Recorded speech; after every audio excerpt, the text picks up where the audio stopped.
Dear students and dear friends, एक बार फिर स्वागत है अपने चैनल पॉलिटिकल साइंस एसबीएम में।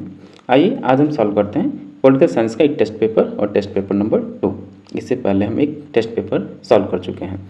ये टेस्ट पेपर उन साथियों के लिए बेहद महत्वपूर्ण होने वाला है जो लोग स्पेशली पॉलिटिकल साइंस की तैयारी कर रहे हैं, खासकर वो जो बीपीएससी या बिहार स्टेट परीक्षा की तैयारी में लगे हुए हैं, क्योंकि इस टेस्ट पेपर में पॉलिटिकल साइंस यानी राजनीति विज्ञान का लगभग हर सेक्शन को टच किया गया है। इसमें 100 क्वेश्चंस को शामिल किया गया है।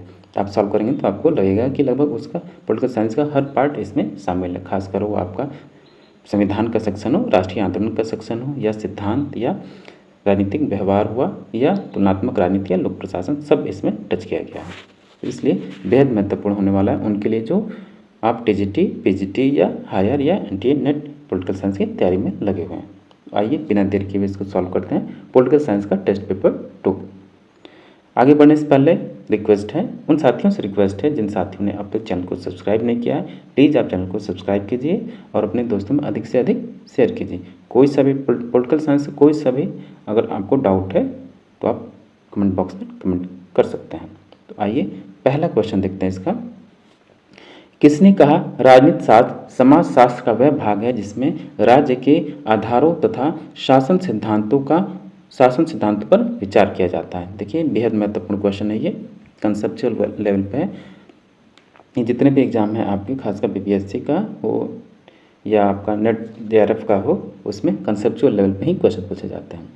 तो इसका आंसर होगा पॉल जेनेट।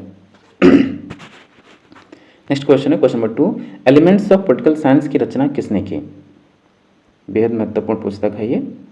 तो एलिमेंट्स ऑफ पॉलिटिकल साइंस की रचना लिकॉक ने किया, ऑप्शन बी राइट आंसर होगा। नेक्स्ट क्वेश्चन है क्वेश्चन नंबर 3, राजनीति विज्ञान के आधुनिक दृष्टिकोण के अनुसार राजनीति विज्ञान का क्षेत्र कौन सा है? तो आधुनिक राजनीतिक दृष्टिकोण के अनुसार जो राजनीति विज्ञान का क्षेत्र है, कौन, क्या, कब और कैसे प्राप्त करता है, ये इसी का हम लोग आजकल अध्ययन कर रहे हैं। ये आपके जो कंटेम्प्रेरी अप्रोच है पॉलिटिकल साइंस का, उसमें इसी का अध्ययन किया जाता है। याद रहे ये आपका हेराल्ड जोसेफ लास्की का पुस्तक भी है और राजनीति विज्ञान की परिभाषा के बतौर कहता है कि राजनीति विज्ञान में हम उस चीज़ का अध्ययन करते हैं जिसमें कौन, क्या, कब और कैसे प्राप्त करता है, और उसकी पुस्तक का नाम भी है who gets what, when and how, Harold Joseph Laski, option B right answer होगा। क्वेश्चन नंबर 4 है, व्यवहारवाद विशेष महत्व देता है। व्यवहारवाद किस पर विशेष महत्व देता है? तो वैज्ञानिक दृष्टिकोण और मूल्य निरपेक्षता को विशेष महत्व देता है, ऑप्शन डी राइट आंसर होगा। क्वेश्चन नंबर 5 है, निम्नलिखित में से कौन सा वक्तव्य सही है? संप्रभुता का अधिवास राज्य में है और यही इसका उपभोग करता है, ये आपका गलत है। संप्रभुता का अधिवास राज्य में है और इसका उपभोग करता है, गलत है, ये जनता करती है। संप्रभुता का अधिवास सरकार में है और यही इसका उपयोग करती है, बिल्कुल नहीं। नेक्स्ट ऑप्शन है ऑप्शन नंबर सी, संप्रभुता का अधिवास राज्य में है और सरकार इसका उपयोग करती है, ये कथन आपका सही होगा, क्योंकि जो संप्रभुता है वो राज्य में निवास करती है और उस संप्रभुता को जो वास्तविक प्रयोग है सरकारें करती हैं, तो ऑप्शन सी राइट आंसर होगा। नेक्स्ट क्वेश्चन है क्वेश्चन नंबर 6, किसने राज्य की यह परिभाषा दी है कि राज्य उस राजनीतिक व्यक्ति अथवा इकाई को कहा जाता है जिसे कानून निर्माण का अधिकार प्राप्त होता है? कानून निर्माण का अधिकार प्राप्त होता है, उसी को हम राज्य की संज्ञा देते हैं। ये कथन आपका विलोबी का है और बेहद महत्वपूर्ण कथन है इसका, आपसे प्रश्न बार बार आपसे पूछा जाता है। क्वेश्चन नंबर 7 है, बहुलवादी समर्थक हैं। तो बहुलवादी किस चीज़ के समर्थक हैं? तो राज्य के अधिकारों को कम करने में, या जो मिनिमम स्टेट की, या ये संघों की ज़्यादा बात करते हैं, संघों की यानी जो पावर है उसको डिसेंट्रलाइज, शक्ति के विकेंद्रीकरण में बहुलवादी विश्वास करते हैं, ऑप्शन सी राइट आंसर होगा। क्वेश्चन नंबर 8 है, बहुलवादी संप्रभुता के सिद्धांत के प्रथम प्रतिपादक कौन है? तो जो बहुलवादी संप्रभुता के सिद्धांत के जो प्रथम प्रतिपादक हैं आपके गियर के हैं, वॉन गियर के हैं। क्वेश्चन नंबर 9 है, ऑस्टिन ने एक विचार प्रतिपादित किया। तो ऑस्टिन, जॉन ऑस्टिन जो है संप्रभुता का जो कानूनी सिद्धांत का प्रतिपादक है वो, तो ऑस्टिन ने एक विचार प्रतिपादित किया, कौन सा विचार है? तो है कानूनी संप्रभुता, लीगल सॉवरेंटी की बात करते हैं जॉन ऑस्टिन। उनकी पुस्तक का क्या नाम है? उनकी पुस्तक का नाम लेक्चर ऑन जूरिस्प्रूडेंस है। नेक्स्ट क्वेश्चन है क्वेश्चन नंबर 10, किस पुस्तक में हॉब्स ने सामाजिक समझौते का सिद्धांत परिकल्पित किया है? तो लेवियाथन जो उसकी बेहद महत्वपूर्ण है, 1651 में आई, ये उसी में वो सामाजिक समझौते का सिद्धांत प्रतिपादित करता है। क्वेश्चन नंबर 11 है, रूसो के अनुसार समान इच्छा का क्या अर्थ है? रूसो जो है, जो उसकी पुस्तक सोशल कॉन्ट्रैक्ट है, उसमें समान इच्छा का क्या मतलब है? तो समान इच्छा से उसका तात्पर्य है कि लोगों का सामूहिक कल्याण हो, वही सामान्य इच्छा है।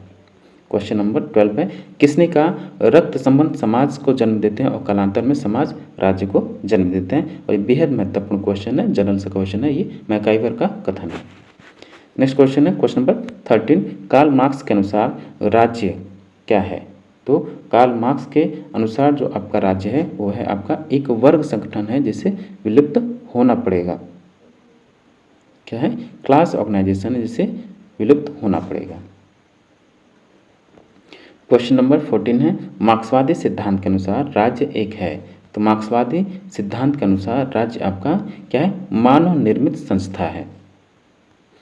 नेक्स्ट क्वेश्चन है क्वेश्चन नंबर 15, यदि उदारवाद विवेक पर आधारित सामाजिक संबंधों के पुनः कथन की प्रक्रिया है तो उदारवाद की तार्किक परिणति का सर्वोत्तम स्पष्टीकरण कौन सा होगा?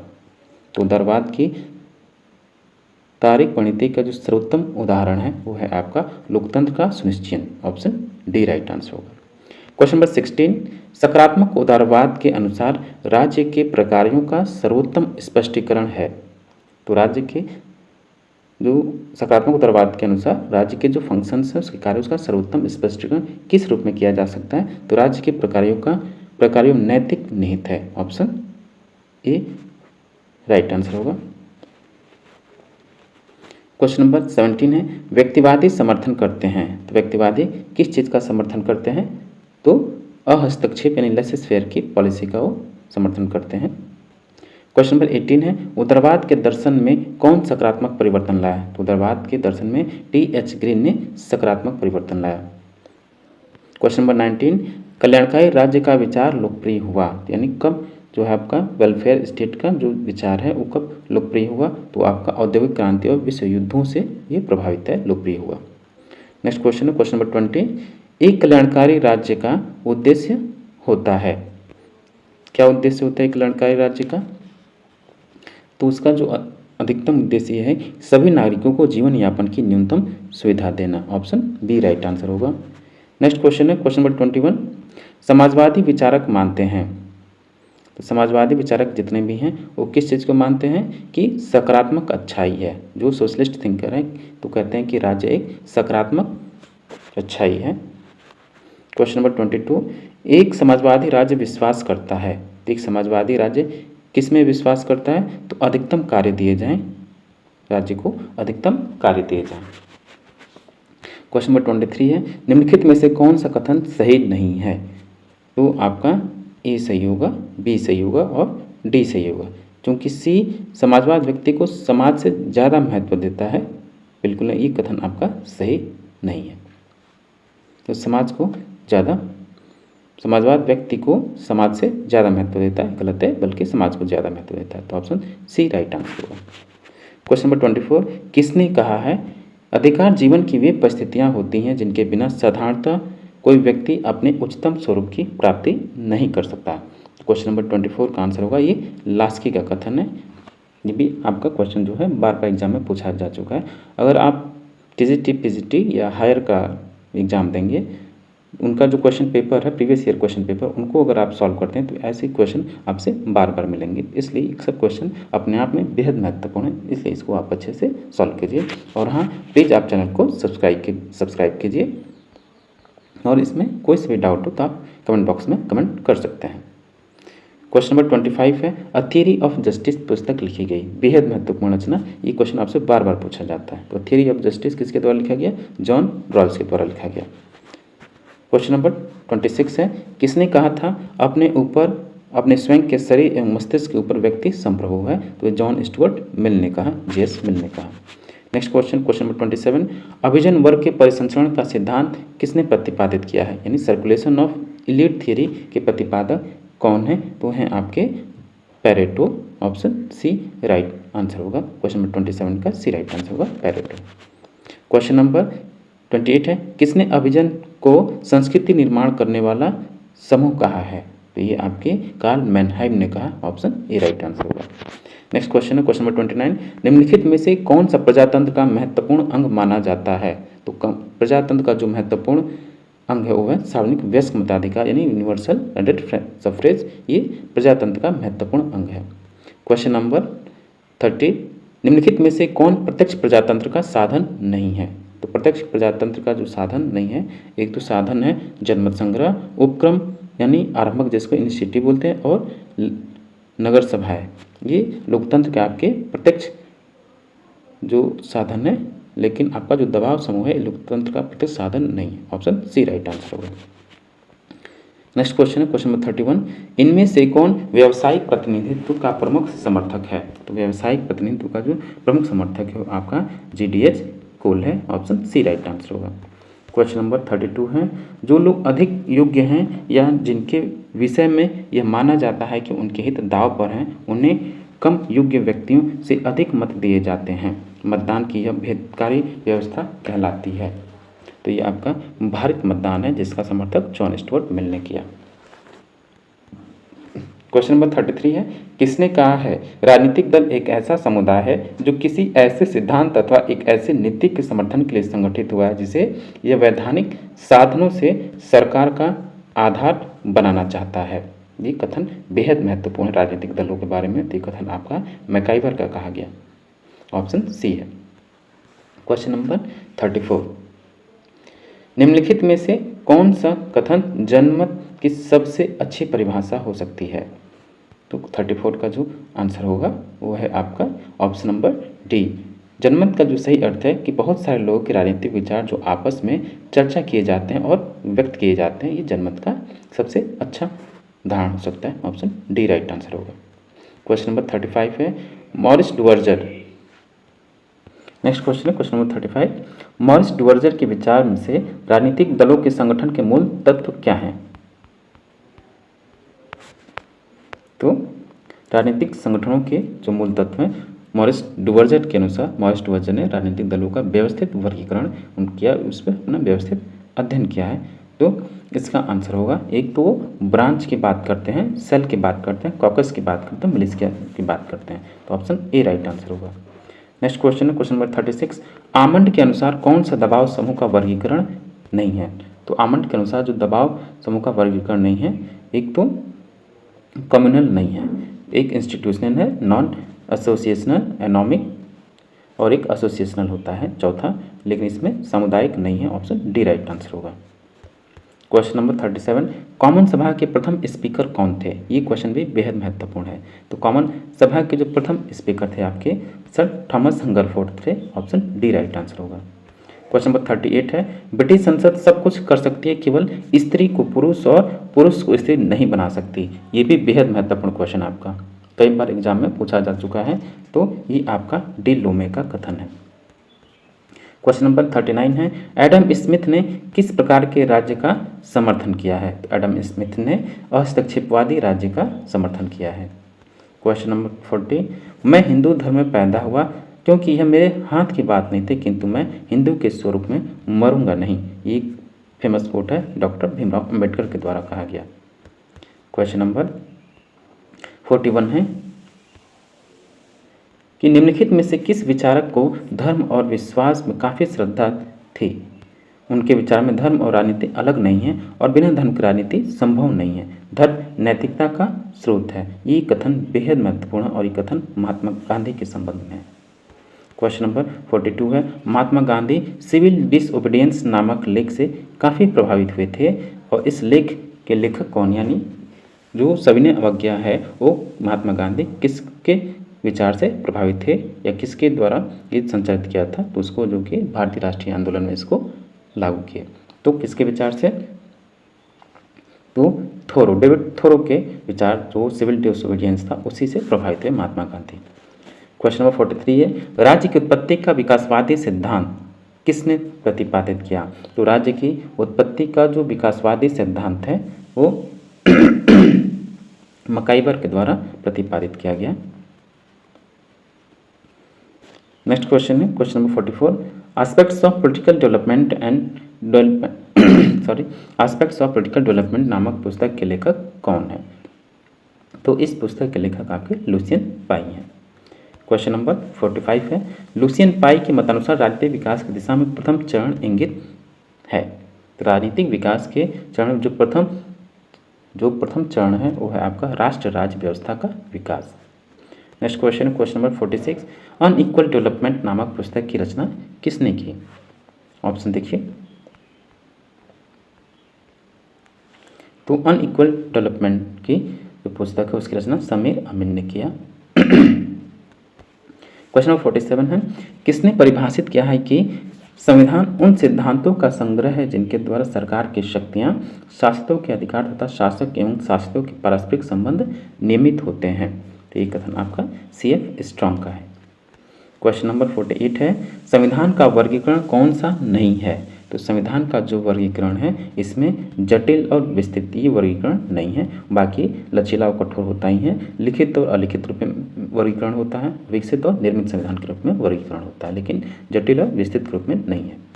क्वेश्चन नंबर 49 है, किसने अध्यक्षात्मक शासन प्रणाली को इस प्रकार परिभाषित किया है कि वह शासन जिसमें कार्यपालिका अपनी कार्यविधि के संबंध में व्यवस्था से स्वतंत्र रहती है तथा अपने राजनीतिक नीतियों के लिए उसके प्रति उत्तरदायी नहीं रहती है? तो इसका आंसर होगा ये गार्नर का कथन है, एडी गार्नर का। क्वेश्चन नंबर 50, निम्नलिखित में से कौन सा कथन सही नहीं है?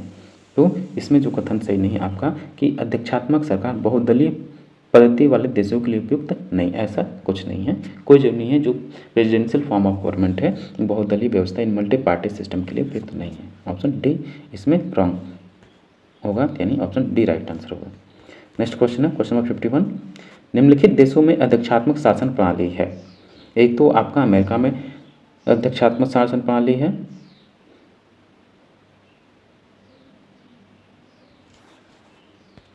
एक फ्रांस में है, अमेरिका में और स्विट्जरलैंड में।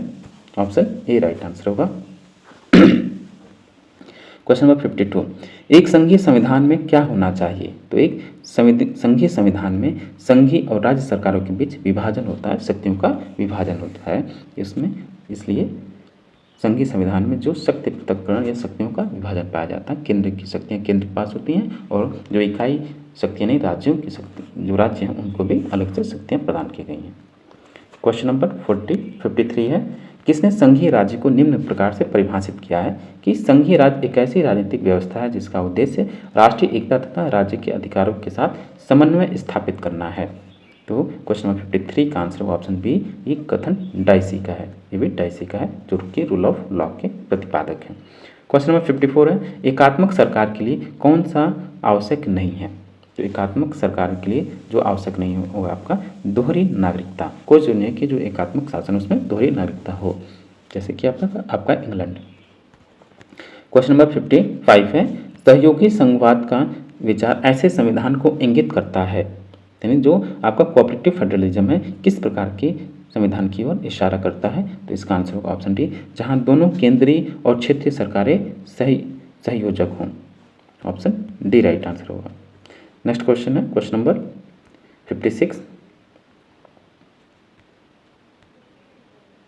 सामान्यतः राज्यपाल तथा मंत्रियों में वही संबंध है जो राष्ट्रपति तथा उसके मंत्रियों में है। केवल प्रमुख अंतर यह है कि संविधान राष्ट्रपति को स्वविवेक से कार्य करने का कोई अधिकार नहीं देता, जबकि राज्यपाल कुछ कार्यों के संबंध में स्वविवेक से निर्णय लेने का अधिकार देता है। यह इस दृष्टिकोण के प्रतिपादक कौन थे? तो इस दृष्टिकोण के प्रतिपादक आपके डॉक्टर डी बसु थे। ऑप्शन ए राइट आंसर होगा।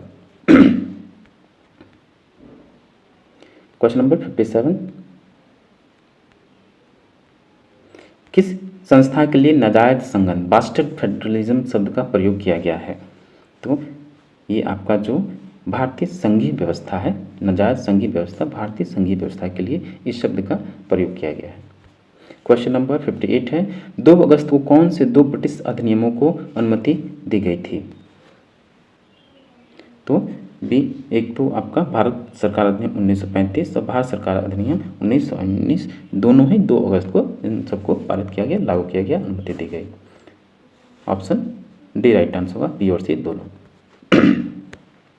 क्वेश्चन नंबर 59 है, भारतीय संविधान का कौन सा अनुच्छेद भारतीय विदेश नीति के प्रमुख पक्षों का समावेश करता है? बेहद महत्वपूर्ण है। तो जो आपका नीति निर्देशक तत्व हैं या नीति निर्देशक के जो सिद्धांत हैं, उसी में जो अनुच्छेद 51 है, 51 है, वो भारतीय नीति के जो भारतीय विदेश नीति हैं उनके प्रमुख पक्षों का समावेश करता है। क्वेश्चन नंबर 60, भारत ने इजराइल से राजनयिक संबंध स्थापित किए, यानी इजराइल से जो राजनीतिक संबंध था कब स्थापित हुआ? ये आपका 1992 में हुआ। क्वेश्चन नंबर 61, 1857 का विद्रोह भारत का प्रथम स्वतंत्रता संग्राम था, ये कथन किसका था? तो ये कथन आप सभी को पता है कि वी.डी. सावरकर यानी विनायक दामोदर सावरकर का था। ऑप्शन डी राइट आंसर होगा। क्वेश्चन नंबर 62 है, इंग्लैंड के उस प्रधानमंत्री का नाम बताइए जिसने 12 फरवरी 1858 को भारत सरकार अधिनियम 1858 हाउस ऑफ कॉमन्स में रखा, यानी जो 1857 की क्रांति के बाद जो भारत सरकार अधिनियम आया वो किसके द्वारा हाउस ऑफ कॉमन में रखा गया? डर्बी, डिज़ाइली, पाम्पस्टन या पिट्स? इस क्वेश्चन को आपसे ऐसे भी पूछा जा सकता है कि जब 1857 की घटना हुई तो उस समय ब्रिटिश का प्रधानमंत्री कौन था? तो ये थे आपके पाम्पस्टन।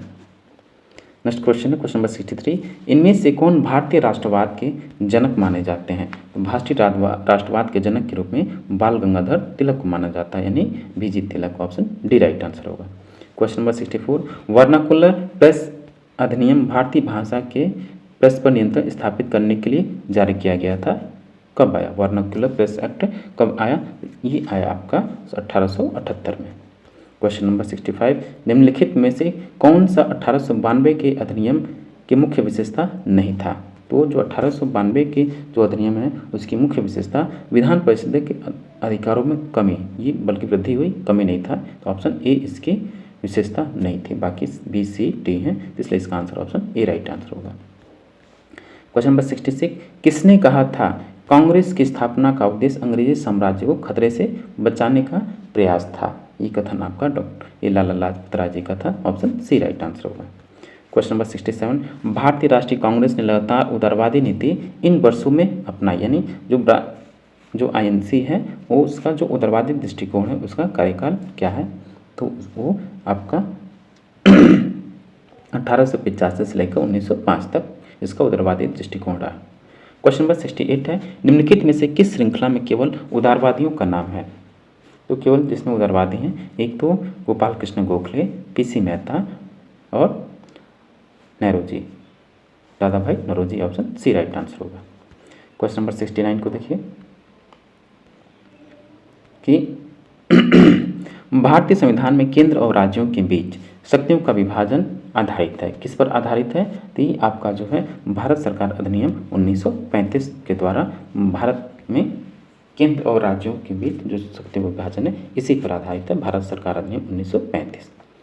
क्वेश्चन नंबर 70 है, किसने कहा मुझ पर जो लाठियों के प्रहार से घाव लगे हैं वह एक दिन ब्रिटिश साम्राज्य के ताबूत के कील साबित होंगे? तो ये लाला लाजपत राय है। ऑप्शन डी राइट आंसर होगा। क्वेश्चन नंबर 71 है, किसने कहा स्वराज उपनिवेशवादी सरकार नहीं है और किसी अन्य तरह की भी सरकार नहीं है? इसका अर्थ है अपने राष्ट्रीय जीवन की पूर्णता, अपने राष्ट्रीय जीवन की पूर्णता। तो ये कथन आपका किसके द्वारा कहा गया? तो ये भगत सिंह के द्वारा कहा गया। नेक्स्ट क्वेश्चन है क्वेश्चन नंबर 72, भगत सिंह किस राजनीतिक दल के सदस्य थे? तो भगत सिंह जो हिंदुस्तान समाजवादी रिपब्लिकन पार्टी ने हिंदुस्तान सोशलिस्ट रिपब्लिकन पार्टी के सदस्य थे, HRS से। क्वेश्चन नंबर 73 है, निम्नलिखित में से कौन से भारतीय संविधान के धार्मिक स्वतंत्रता के अधिकार में शामिल नहीं किए गए हैं? एक तो ये आपका शामिल है अंतःकरण की स्वतंत्रता और कर लगाने और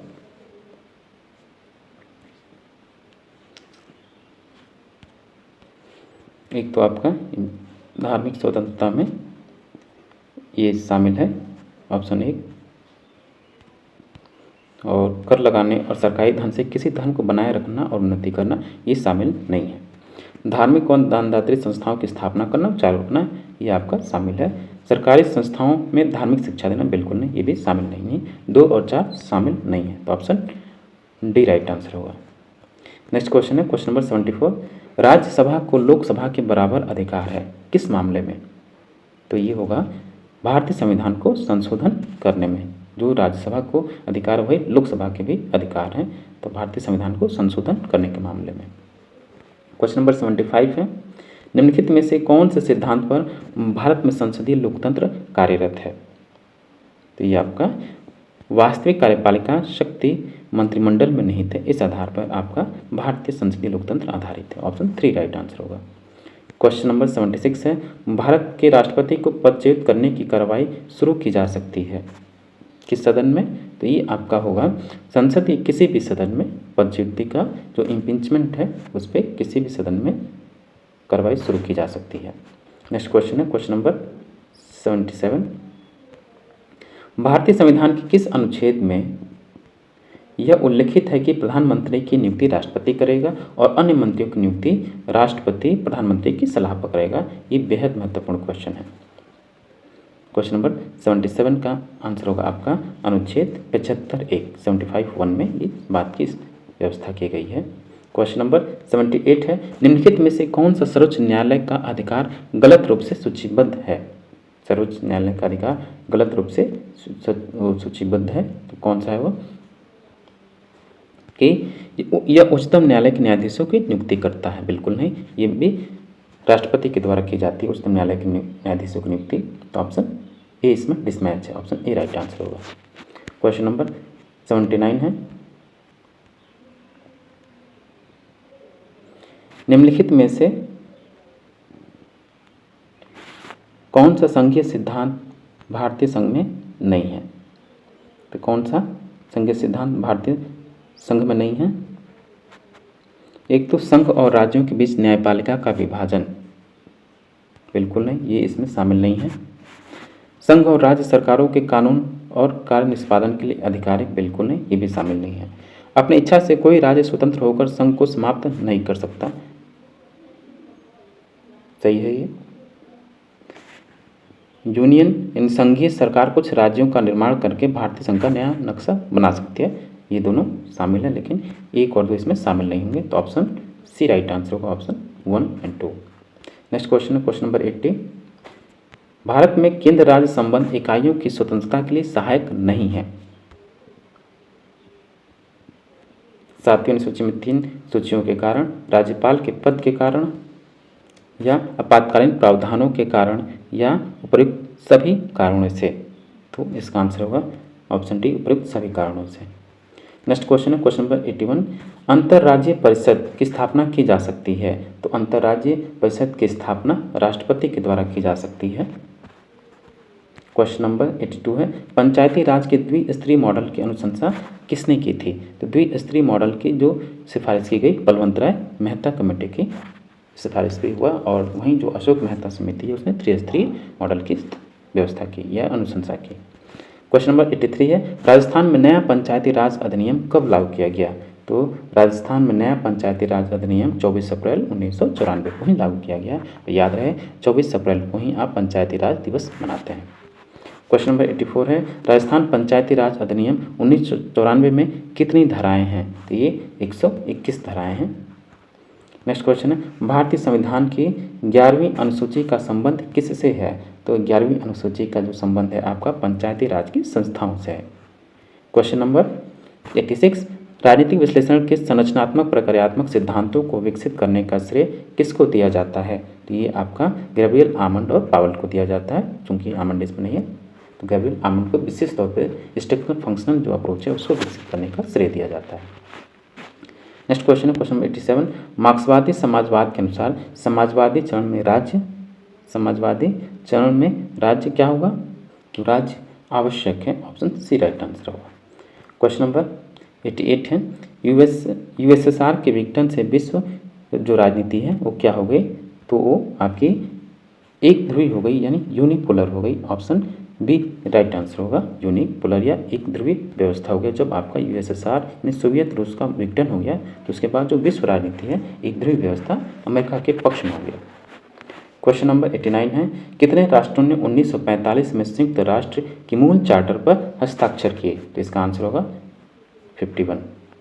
क्वेश्चन नंबर 90, शिमला समझौता पर हस्ताक्षर किए गए थे। तो जो शिमला समझौता है उस पर 2 जुलाई 1972 को हस्ताक्षर हुआ। क्वेश्चन नंबर 91, निम्नलिखित में से कौन सा दबाव समूह का प्राथमिक उद्देश्य है। तो दबाव समूह का जो प्राथमिक उद्देश्य है कि नीतिगत निर्णयों को प्रभावित करने के लिए सरकार पर दबाव डालना। ऑप्शन बी राइट आंसर होगा। क्वेश्चन नंबर 92, गुजराल सिद्धांत का महत्वपूर्ण बिंदु है भारत के संबंध में क्या सुधारना। तो भारत के संदर्भ में जो गुजराल सिद्धांत है वो है आपका आसियान देशों से। ऑप्शन सी राइट आंसर होगा। क्वेश्चन नंबर 93, एक एकात्मक शासन व्यवस्था में स्थानीय निकायों की सत्ता को हम क्या कहते हैं। जो एक स्थानीय निकायों की जो सत्ता है वो क्या है, केंद्रीय सरकार द्वारा प्रदत्त है। ऑप्शन सी राइट आंसर होगा। नेक्स्ट क्वेश्चन है क्वेश्चन नंबर 94, तृतीय विश्व युद्ध शब्द किस महाद्वीप के देशों के लिए प्रयुक्त नहीं किया जाता है। याद रहे आपसे पूछा जा रहा जो थर्ड वर्ल्ड जो शब्द है किस महाद्वीप देशों के लिए प्रयुक्त नहीं किया जाता है। तो ये आपका यूरोप के लिए प्रयोग नहीं किया जाता है। Option C. बाकी एशिया, अफ्रीका और लैटिन अमेरिका के लिए किया जाता है।